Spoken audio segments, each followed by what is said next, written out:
Assalamualaikum warahmatullahi wabarakatuh.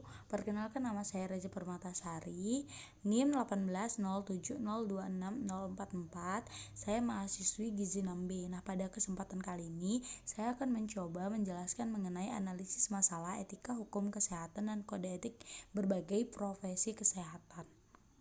Nah, sebelumnya apa sih yang dimaksud dengan kode etik? Nah, kode etik itu adalah suatu sistem norma, nilai, dan juga aturan profesional tertulis yang secara tegas menyatakan apa yang benar, baik, dan apa yang tidak benar dan tidak baik bagi profesional. Adapun kronologi kasusnya itu, jadi ada sebuah apotek di daerah Bantul yang didirikan oleh seorang apoteker dan dengan surat izin praktek yang mengatasnamakan dirinya. Akan tetapi, apoteker tersebut tidak bekerja di apoteknya, melainkan ia mempekerjakan satu tenaga kerja yang notabene bukan seorang apoteker yang secara penuh mengerti tentang obat.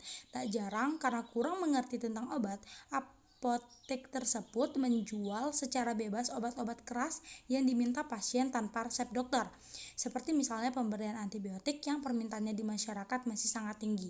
Nah, permasalahan kasus ini tuh sangat banyak ditemukan di apotek-apotek kecil di daerah Bantul. Seringkali pasien ketika membeli obat tidak pernah menemukan sosok apoteker yang secara langsung melayani pasien, menjelaskan tentang aturan pemakaian obat, cara penggunaan, cara penyimpanan obat, dan informasi tentang obat.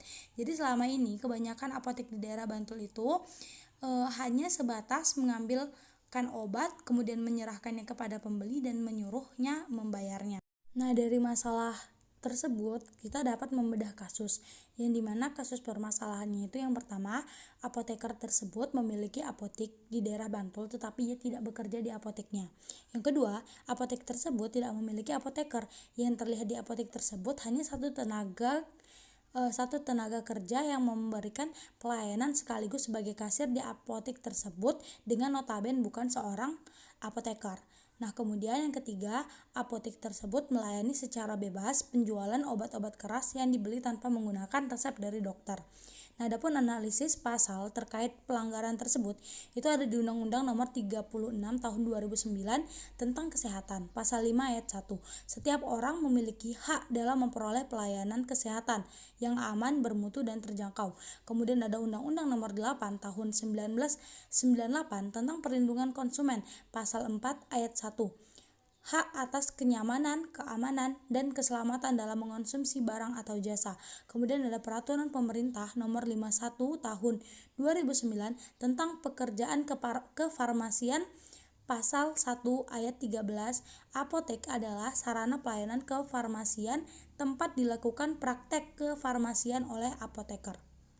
Baik, kasus selanjutnya adalah obat kadaluarsa beredar di apotek. Jadi ada seorang ibu bernama Ibu M menjadi korban obat kadaluarsa. Warga kelurahan Sudiang ini menuturkan dia membeli obat kadaluarsa di salah satu apotek di Daya. Dia mencari obat diare.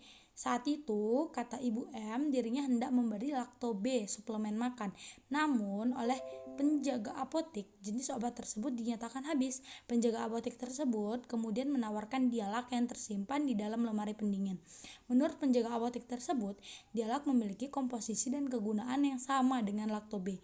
Ibu M mengatakan setelah obat tersebut diminumkan ke anaknya dengan cara mencampurkan ke susu, si buah hatinya mengalami muntah hingga 5 kali. Ibu M mengaku panik, dia pun kemudian membaca seksama sampul dialak tersebut. Hasilnya, suplemen makanan dengan nomor registrasi POM SI 044 2167131 tersebut memiliki kadaluarsa 19 November 2008 sebagaimana yang tercantum di pembungkus obat, yang dimana obat tersebut telah kadaluarsa. Bedah kasus yang kedua ini, pada kasus yang terjadi di apotek tersebut, di mana pasiennya membeli obat yang sudah kadaluarsa yang diberikan oleh pihak apotek, dapat dikategorikan ke dalam kasus pelanggaran kode etik apoteker. Di dalam kode etik apoteker Indonesia bab 2 tentang kewajiban apoteker terhadap pasien, di mana pasal 9 berbunyi, seorang apoteker dalam melakukan pekerjaan kefarmasiannya harus mengutamakan kepentingan masyarakat dan menghormati hak asasi penderita dan melindungi makhluk hidup insani. Apoteker memiliki kewajiban di mana salah satu kewajibannya yaitu seorang apoteker harus memastikan bahwa obat yang diserahkan kepada pasien adalah obat yang menjamin mutu, keamanan, khasiat, dan cara pemakaian obat yang tepat. Berdasarkan pasal di atas, apoteker sebagai mitra pasien dalam menjalani pengobatan harusnya lebih teliti, bertanggung jawab, dan lebih mementingkan kepentingan keselamatan pasien. Kemudian ada kasus ketiga yang dimana ini sangat sering sekali ditemukan, yaitu adalah yang menyerahkan obat kepada pasien bukan apoteker, melainkan bidan, mantri, perawat, karena puskesmas tidak memiliki apoteker. Nah, dalam hal ini, bedah kasus yang ketiga itu adalah Peraturan Pemerintah Nomor 51 Tahun 2009 tentang Pekerjaan Kefarmasian Pasal 1 Ayat 13. Apoteker adalah sarana pelayanan kefarmasian, tempat dilakukan praktek kefarmasian oleh apoteker.